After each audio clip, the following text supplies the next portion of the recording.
টি-20 বিশ্বকাপ না খেলাটা বাংলাদেশ ক্রিকেটের জন্য একটা ঐতিহাসিক ভুল। কতবার কত ভিডিওতে আমি এই কথাটা বলেছি। হ্যাঁ, মুস্তাফিজুর রহমানকে যখন আইপিএল থেকে বাদ দেওয়া হয়েছে, ইনিশিয়াল রিয়াকশন আপনি বলতে পারেন ভারতে গিয়ে আমরা বিশ্বকাপ খেলবো না। কিন্তু যখন আপনি আলোচনার টেবিলে বসবেন, নেগোসিয়েশন করে যখন আপনি ভারত থেকে খেলা শ্রীলঙ্কাতে নিতে পারবেন না, তখন আপনার ভারতে গিয়ে হলেও বাংলাদেশের বিশ্বকাপ খেলা উচিত ছিল। অনেকভাবে মাথা উঁচু করে আমরা সেই বিশ্বকাপটা খেলতে পারতাম, কিন্তু আদৌ কি আমরা বিশ্বকাপটা খেলতে চেয়েছি, নাকি আমরা আমাদের ঘরের ভেতরকার ষড়যন্ত্রেই বিশ্বকাপটা খেলতে চাইনি? ওই যে আমি বলেছিলাম ডে ওয়ান থেকে বিশ্বকাপ খেলতে না যাওয়াটা বাংলাদেশের ঐতিহাসিক ভুল হবে, অনেকে এটার সঙ্গে একমত হননি, কিন্তু আমি তখন থেকেও জানতাম এবং বলে এসেছি যত সময় গড়াবে ততই এই পক্ষের মানুষের সংখ্যা বাড়বে, এই দিকের ভিড়টা বাড়তে থাকবে। এখন সেটা বাড়ছে না, ক্রমশ বাড়ছে না। এখন আমাদের অনেকেরই একটা বড় অংশের মত পরিবর্তন করে মনে হচ্ছে না যে বিশ্বকাপ খেলতে না যাওয়াটা আমাদের জন্য ভুল ছিল, এবং আমরা কি চাই না যে কার কারণে, কাদের কারণে, কোন স্বার্থে বাংলাদেশ বিশ্বকাপটা খেলতে পারেনি সেটা তদন্ত করে দেখা হোক। সমাজের বিভিন্ন কর্নার থেকে সেই দাবিটা উঠছে, এবং বাংলাদেশ সরকারের যুব ও ক্রীড়া মন্ত্রণালয় থেকে প্রতিমন্ত্রী আমিনুল হক সেই ঘোষণাটা দিয়েছেন, বিশ্বকাপে বাংলাদেশ কেন খেলতে পারেনি সেইটার তদন্ত কমিটি গঠন করা হবে এবং সেটা খুঁজে বের করে দেখা হবে। তার এই ঘোষণার পর সাধুবাদও আসছে কিন্তু সোসাইটির নানান কর্নার থেকে। আমি দেখছিলাম বিখ্যাত লেখক আনিসুল হক, তিনি তার একটা ফেসবুক স্ট্যাটাসে লিখছেন যে বাংলাদেশ ক্রিকেট দলকে বিশ্বকাপ খেলতে না যেতে দেয়াটা ছিল ইন্টেরিম সরকারের বড় ভুল। সস্তা হাততালির লোভে ইন্টেরিম দেশের পিঠে ছুরি মেরেছে, এর তদন্ত হওয়া উচিত। মানে সোসাইটির নানান অংশ থেকেই কিন্তু এই দাবির জায়গাটা এখন প্রবল। আর যখন ক্রীড়া প্রতিমন্ত্রী এরকম একটা ঘোষণা দেন, তখন আমাদেরকে আসলে আশাবাদী হতে হয়। যেই ভুল হয়ে গেছে সেটা তো হয়েই গিয়েছে। আমি সেই ভুলের পুরোটা সময় জুড়ে বলে এসেছিলাম যে বাংলাদেশকে বিশ্বকাপ খেলতে হবে, খেলতে হবে, খেলতে হবে। ফাইনালি গিয়ে যখন আমরা খেলি নাই বিশ্বকাপ, তখন থেকে আমার দাবি ছিল এর তদন্ত করতে হবে, করতে হবে, করতে হবে। আমার দাবি বিচার বিভাগীয় তদন্ত কমিটির, এখনো আমি সেই দাবিটা অটল। কিন্তু আমাদের ক্রীড়া প্রতিমন্ত্রী ঘোষণা দিয়েছেন সেই তদন্ত কমিটিতে কিভাবে গঠিত হয় সেই জন্য আমাদেরকে আসলে একটু অপেক্ষা করতে হবে। যেই ভুল হয়ে গেছে সেটা তো হয়ে গেছে। বাংলাদেশ তো আর বিশ্বকাপ খেলতে পারবে না, টি-20 বিশ্বকাপ, রাইট? বিশ্বকাপ তো শেষই, কিভাবে আমরা আর খেলবো? কিন্তু যদি এই তদন্ত করে প্রকৃত দোষী যারা আছে তাদেরকে খুঁজে বের করা হয়, চিহ্নিত করা হয়, শাস্তি দেওয়া হয়, তাহলে বাংলাদেশ ক্রিকেট নিয়ে আর কেউ কখনো এইরকম কাজ করতে পারবে না। এইরকম ভাবে আমাদের ক্রিকেট আবেগটাকে কেউ জিম্মি করতে পারবে না। আর কেউ কখনো বাংলাদেশ ক্রিকেট ধ্বংসের এই ষড়যন্ত্রটা করতে পারবে না। সেই কারণে এই তদন্ত হওয়াটা ভীষণ ভীষণ ভীষণ রকম জরুরি বলে আমার কাছে মনে হয়। দেখেন, বিশ্বকাপ ক্রিকেটে বাংলাদেশ যে খেলেনি, এখানে খেলতে যাওয়ার যে যারা ছিল মেল স্টেক হোল্ডার, তাদের ওই জায়গাগুলো থেকে কার আপত্তি ছিল আমি যদি কয়েকটা ভাগ ভাগ করে বলি তাহলে আপনি আমাকে একটু মিলিয়ে দেন তো। নাম্বার ওয়ান, ন্যাশনাল টিমের ক্রিকেটার এবং কোচিং স্টাফ, তাদের কি আপত্তি ছিল টি-20 বিশ্বকাপ খেলতে যাওয়ার ব্যাপারে, ভারতের মাটিতেও খেলতে যাওয়ার ব্যাপারে?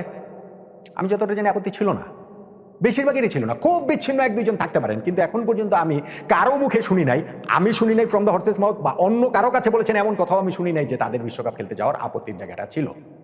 আমাদের ক্রিকেটারদের কাছে তো জানতেই চাওয়া হয়নি যে তারা যেতে চান কি চান না। 4 তারিখে এই ঘটনাটা ঘটেছে, আমরা সিদ্ধান্ত নিয়েছি বিশ্বকাপ খেলতে যাব না ভারতে, এবং 20 তারিখে গিয়ে এই ঘটনার 16 দিন পর লিটন দাস প্রেস কনফারেন্সে এসে বলে গেছেন যে না, তাদের সাথে এরকম কোনো আলোচনা হয়নি। হ্যাঁ, তারপরে গিয়ে একটা মিটিং হয়েছে ক্রীড়া উপদেষ্টা, বাংলাদেশ ক্রিকেট বোর্ড প্রেসিডেন্ট, তাদের উপস্থিতিতে, কিন্তু সেইখানটাতে শুধুমাত্র তাদের সিদ্ধান্ত জানিয়ে দেওয়া হয়েছে, ক্রিকেটারদের কাছে তাদের মতামত জানতে চাওয়া হয়নি। ফলে আমাদের ক্রিকেটাররা, কোচিং স্টাফ, বিদেশি কোচিং স্টাফ বলেন, দেশি কোচিং স্টাফ বলেন, তাদের কারো কি খেলতে যেতে আপত্তি ছিল? আমি তাদেরকে এক ব্র্যাকেট বন্দি করে বলছি, মোটা দাগে ছিল না। মাঠের ক্রিকেট যারা খেলবেন তারা নিজেদের ব্যাপারটাতে যদি এতটাই তারা ওই কনফিডেন্ট থাকেন যে আমরা ওয়ার্ল্ড কাপ খেলবো, তাদের ওই মতামতটা জানতে চাওয়া হয়নি কেন? Number two, Bangladesh cricket board, তারা কি বাংলাদেশকে বিশ্বকাপ খেলতে যেতে দিতে চেয়েছিল? আমার এই জায়গাটাতে বিরাট প্রশ্নের জায়গা রয়েছে, এবং সেইখানটাতে শুধুমাত্র ক্রিকেট বোর্ড ওই সময় আজ্ঞাবহ হয়ে থেকেছে, সরকার যা বলেছে সেটাই করেছে। এইভাবে যদি আলাদাভাবে বিচ্ছিন্নভাবে দেখি তাহলে হয়তো ঘটনাটাকে পুরোপুরি আমরা দেখবো না। আমাদেরকে লার্জার পিকচারটা দেখতে হবে। আমাদের দেখতে হবে তদন্ত কমিটি যারা গঠন করেন তাদের তদন্ত করে দেখতে হবে যে বাংলাদেশ বিশ্বকাপে যে খেলবে না, ওই সময়টার মধ্যে ক্রিকেট বোর্ডের যারা ডিরেক্টর ছিলেন, ক্রিকেট বোর্ডের যারা প্রভাবশালী ডিরেক্টর এবং ক্রিকেট বোর্ড প্রেসিডেন্ট আমিনুল ইসলাম বুলবুল ভাই ফোনে কার কার সাথে কথা বলেছেন, কোন রাজনৈতিক নেতাদের সাথে কথা বলেছেন, কোন রাজনৈতিক ছাত্র নেতাদের সঙ্গে মিটিং করেছেন, মিরপুর স্টেডিয়ামে মিটিং করেছেন। সিসিটিভি ফুটেজ পাওয়া যাবে না? পাওয়া যাওয়া তো উচিত। এবং সেই মিটিংগুলোতে কিভাবে তাদেরকে সাপোর্ট দেওয়াটা হবে যে ওয়ার্ল্ড কাপ যেন বাংলাদেশ খেলতে না যায়, এটা তারা নিশ্চিত করবেন, এবং তাদেরকে জনসমর্থনটা কিভাবে তারা দিবেন ওইগুলোও কি আলোচনা হয়েছে কিনা? খুঁজে বের করে দেখা উচিত, উচিত না?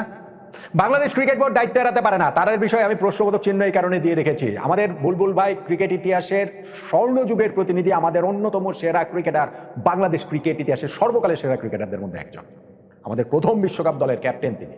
কিন্তু তার মানে এইটা নয় যে তিনি বোর্ড প্রেসিডেন্ট থাকাকালীন সময়ে বাংলাদেশ বিশ্বকাপ খেলতে পারবে না আর সেটার কোনো দায় তিনি নেবেন না, তার উপরে আসবে না। কার কার সঙ্গে কথা বলেছেন, কার কার সঙ্গে মিটিং করেছেন, কিভাবে কি ওই জায়গাটাতে বাংলাদেশে বিশ্বকাপ না খেলাটা এনশিওর হয়েছে, সেটা অবশ্যই অবশ্যই তদন্ত করে দেখা উচিত। এবং ক্রিকেট বোর্ডের কোন ডিরেক্টররা ওই সময়টাতে বেশি ভোকাল ছিলেন, তাদের মতামতটা অন্যদের উপরে চাপিয়ে দিয়েছেন, সেটাও খুঁজে বের করে দেখবে নিশ্চয়ই তদন্ত কমিটি। ধরেন নাম্বার 3, সরকার।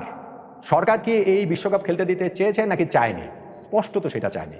বাংলাদেশে সেই অন্তর্বর্তীকালীন সরকারের যুব ক্রীড়া মন্ত্রণালয়ের উপদেষ্টা ডক্টর আসিফ নজরুল ক্রিকেটারদের সঙ্গে মিটিং এর পরে প্রেস কনফারেন্সে এসে নিজে বলেছেন যে এইটা সরকারের সিদ্ধান্ত, আমরা মনে করছি যে বাংলাদেশ দলের ভারত সফর করা কোনোভাবেই যৌক্তিক না, নিরাপদ না, সেই কারণে আমরা এটা দিচ্ছি না। পরবর্তীতে তিনি আবার বলেছেন এটা তার সিদ্ধান্ত না, তাদের সরকারের সিদ্ধান্ত না, এটা নাকি ক্রিকেটার এবং ক্রিকেট বোর্ডের সিদ্ধান্ত।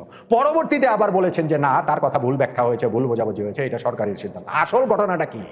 তদন্ত কমিটির মুখোমুখি ডক্টর আসিফ নজরুলকে অবশ্যই করা উচিত এবং অবশ্যই আসল ঘটনাটা জানা উচিত। অবশ্যই এখানে 12ই ফেব্রুয়ারি যে নির্বাচন ছিল, সেই নির্বাচনকে কেন্দ্র করে অন্য কোনো কি ছক কাটা হচ্ছিল কিনা, বাংলাদেশের ক্রিকেট খেলাটাকে ধ্বংস করার ছক কি কাটা হচ্ছিল কিনা রাজনৈতিক স্বার্থসিদ্ধির জন্য, সেগুলো অবশ্যই তদন্ত করে দেখা উচিত। তদন্ত করে দেখা উচিত পাকিস্তান সরকারের সঙ্গে বাংলাদেশ সরকারি পর্যায়ে কি আলোচনা হয়েছে এই বিশ্বকাপ ক্রিকেটে খেলা না খেলা নিয়ে। পাকিস্তান বোর্ডের সঙ্গে বাংলাদেশ বোর্ডের কি যোগাযোগটা হয়েছে, Bangladesh cricket board president Aminul Islam বুলবুলকে যে আমন্ত্রণ জানিয়ে কাইট ডিপ্লোমেসির জন্য নিয়ে যাওয়া হলো এবং সেইখানটাতে ভারতের বিপক্ষে পাকিস্তানকে ম্যাচ খেলাতে তিনি রাজি করিয়ে ফেললেন, কিন্তু বাংলাদেশ বিশ্বকাপে ম্যাচ খেলবে সেইটা তিনি রাজি করাতে পারেন নাই। আমাদের সরকারকেও পারেন নাই, আইসিসিকেও পারেন নাই, পিসিবিকেও পারেন নাই, বিসিসিআইকেও পারেন নাই, কাউকে তিনি পারেন নাই। এই ভণ্ডামির আসলে কারণ কি, সবকিছু আসলে তদন্ত করে দেখা উচিত বলে আমি মনে করি। বাংলাদেশ টি-20 বিশ্বকাপ যে খেলে নাই, এটা একটা ঐতিহাসিক ভুল হয়েছে। এই ভুলের মাসুল আমাদেরকে আরো অনেক গুণে অনেক সুদে আসলে দিতে হতো যদি 12ই ফেব্রুয়ারি বাংলাদেশ জাতীয় যে সংসদ নির্বাচন হয়েছে সেই নির্বাচনের ফলাফল অন্যরকম হতো। সেটা হয়নি বলে আমরা বেঁচে গেছি, আক্ষরিক অর্থেই বাংলাদেশের ক্রিকেট বেঁচে গেছে। কিন্তু ভবিষ্যতে আমাদের ক্রিকেট নিয়ে কেউ যেন ছিনিমিনি খেলতে না পারেন, সেই জন্য এই কালপ্রিটদের, এই ক্রিকেট কালপ্রিটদের খুঁজে বের করে দেখা উচিত। অবশ্যই তদন্ত করে ওই কালপ্রিটদের খুঁজে বের করতে হবে। বাংলাদেশ ক্রিকেটকে এই কালপ্রিট মুক্ত করতে হবে। কেন এবং কাদের কারণে আমরা বিশ্বকাপ খেলতে পারি নাই, এই দাবিটা সমাজের সব জায়গা থেকে জোরালোভাবে, অনেক জোরালোভাবে এখন আরও ওঠা উচিত। ভবিষ্যতে যেন আমরা এই ভুলের পুনরাবৃত্তি না করি, সেই কারণটাতে। আমাদের ক্রিকেটাররা খেলতে চেয়েছেন, আমাদের কোচিং স্টাফ যেতে চেয়েছেন, আমাদের ক্রিকেট বোর্ড কি এখানে যেতে চেয়েছেন কিনা, ক্রিকেট বোর্ডের প্রেসিডেন্ট কি এটাতে যেতে চেয়েছেন নাকি তিনি কারো পকেটে ঢুকে গেছেন, সেটা প্রশ্ন। আমাদের সরকার কি চেয়েছেন সেটা একটা প্রশ্ন। তদন্ত কমিটি এই সকল প্রশ্নের উত্তর আমাদের সামনে এনে দিবে, আমাদের ক্রিকেটটাকে ভবিষ্যতের জন্য সুরক্ষিত করবে। এই প্রত্যাশায় কি খুব বাড়াবাড়ি রয়েছে নতুন ক্রীড়া প্রতিমন্ত্রী আমিনুল হকের কাছে? ওইটুকুন প্রত্যাশা তো আমরা করতেই পারি না?